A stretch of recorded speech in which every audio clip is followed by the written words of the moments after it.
Әли үш сан ойлады. Ол ойлаған сандардың үлкені кішісінен 4 есе артық, ал ортаншысынан 12-ге артық. Егер Әли ойлаған сандардың арифметикалық ортасы 14-ке тең болса, онда бұл сандарды табыңыз дейді.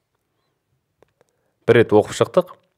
Яғни Әли үш сан ойлаған түсіндік. Бір үш сан бар екен. Олар үлкен, орташа және кіші. Яғни үшеуі үш түрлі. Тең емес, е?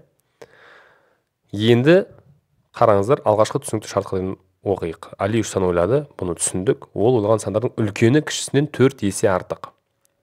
Біз кішісін x деп белгілейік дедік. Яғни мына кішісі біріншісі болсын, бұл x болса, үлкені 4 есе артық дегеніміз, бұл x-ті 4-ке көбейтеміз. Яғни үлкені 4x болады. Енді қараңыз. Үлкені деп басталып жатыр ғой. Үлкені деп басталғандықтан артық деп айтылып жатыр.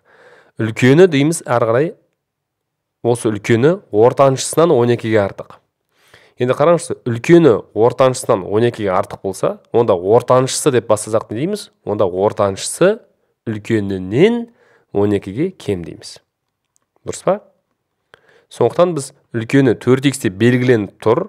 Олай болса, ортаншысын осы 4x арқылы өрнектегіміз келсе, үлкені арқылы біз ортаншысы үлкенінен 12-ге кем дейміз. Демек, біз 4x-тен 12-ні азайтамыз. Бұған біз 4x қосу 12 деп жаза алмаймыз. Өйткені бұл ортаншысын үлкенінен артық бола алмайды. Одан кіші болу керек, кем болу керек. Сондықтан 4x азайту 12. Міне, әр санды белгіледік, ары қарай шартты оқимыз. Яғни теңдеу құратын жеріне келдік, қараңыздар. Біз айнымалыны енгіздік.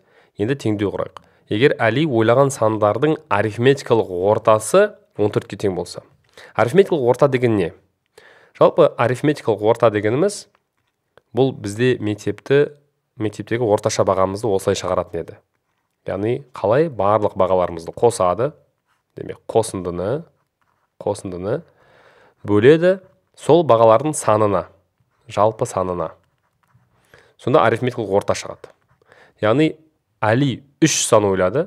Олай болса, олардың жалпы саны 3. Ал қосынды дегеніміз бұл 3-ін қосқанда, яғни x-ке 4x азайтылған 12-ні, оған 4x-ті қосып, осы 3 санды қосып, 3-ке бөлгенде 14-ке тең.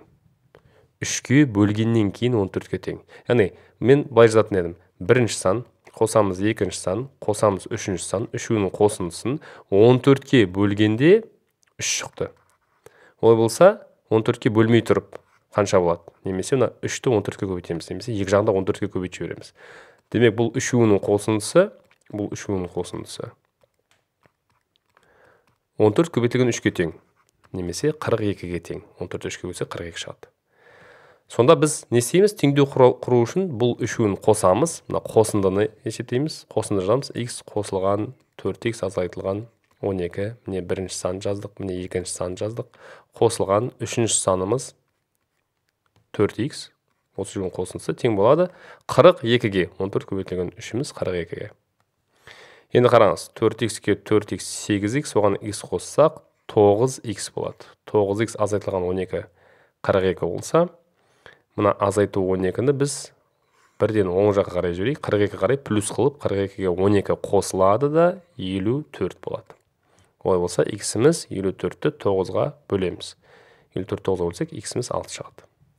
Бұл айнымалының мәнін таптық, енді сұраққа жауап берейік. Онда бұл сандарды табыңыз. Яғни 3-ін де табу керек. X деген бірінші сан 6, яғни x-тен 6 қойып шығамыз. Мына үшінші сан 4-ті x-ке көбейткен тең, 4-ті 6-ға көбейтсек 24, ал ортаншысы одан 12-ке кем. 24-тен 12 азайтылса 12.